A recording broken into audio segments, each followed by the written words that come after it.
Well, let's return to our earlier report about the second wave of the coronavirus pandemic and the seemingly lackadaisical attitude that a number of people are showing towards it. I have joining me a public health physician, Dr. Japhet Olugbogi. Thank you for joining us on TVC News at 10. Despite rising cases of infection and the fatality rate, many people still do not believe the existence of coronavirus. What would you react to that?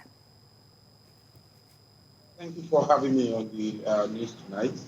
Yeah, well, it's a big problem for us in Nigeria. A lot of people don't believe in the existence of the virus in Nigeria, especially during the first wave up until last month when so many people began to get ill from the second wave of the virus.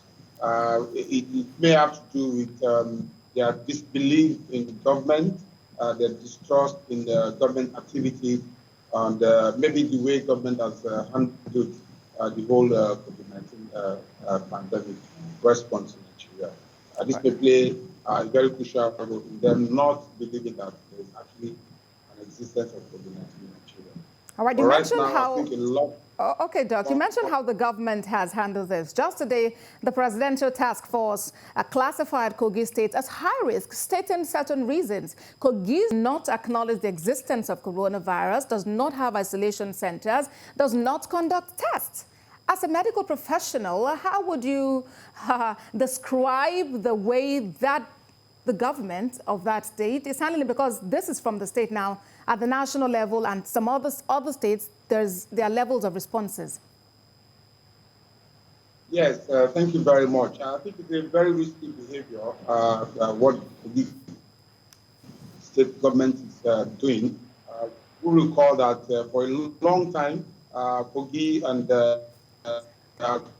even states didn't report any cases for a long time during the pandemic.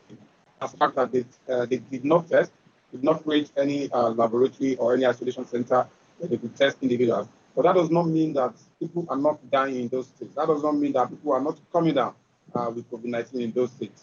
I think it's a very risky behavior for the government to take that position.